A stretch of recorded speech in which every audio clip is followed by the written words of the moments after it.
Hello guys, welcome to my channel The Nilesh Tech.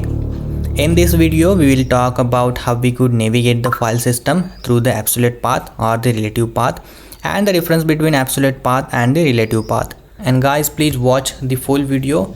We have a bonus tip in this video. So let's get started to our video. So this is the file structure of Linux system.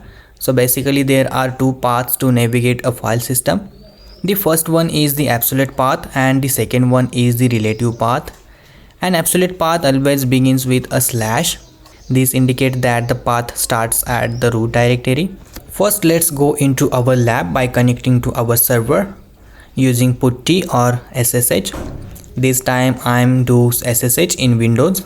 Now open CMD, then SSH-L, the username which is nkvale, then the IP address which is 192.168.64.8. hit enter the password. Now we are connected to our Linux system. Guys, if you are new to my channel, then please watch my previous video how to connect to the Linux system using SSH or putty. You can click on I symbol which is top right corner on the screen. You can also watch the video how to install Linux system and create your own lab.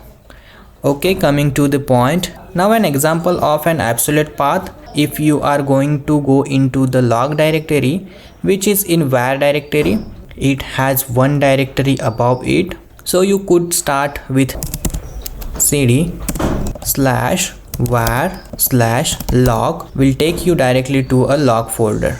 Hit enter. If we do pwd, see we are in /var/log. Okay, by the way, this is just an example that I picked up for to make you understand about the absolute path. Then we have the relative path which does not begin with slash. It identifies a location relative to your current position. An example of a relative path is you cd into /var. Once you are already in var, you could just do cd log. Now if you notice, we are not using /log because we are already in var directory.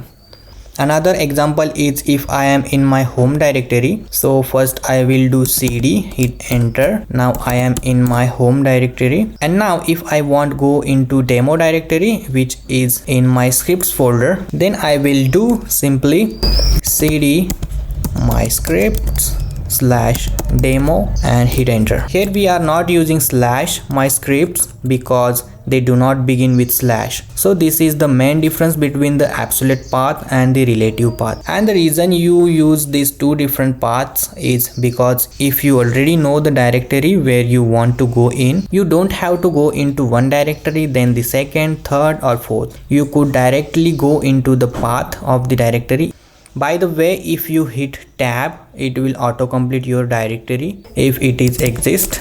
Right, if we do cd my script and hit tab, it will autocomplete folder and hit enter. And now the bonus tip in this video.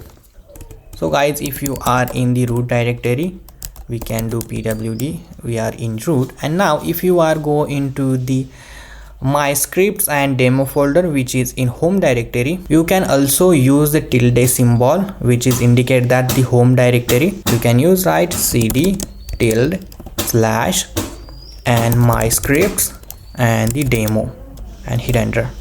So you can use the tilde symbol, then you do not go into the home directory itself. If you are anywhere in the Linux, you can do tilde and the folder name which is available in your home directory. So that's what this video is about to tell you, the difference between the absolute path and the relative path. Just remember, absolute path always start with slash and the relative path is always start from the current working directory. So thank you guys for watching this video. If you are new to my channel, then please do subscribe so you will get notified when new video is uploaded.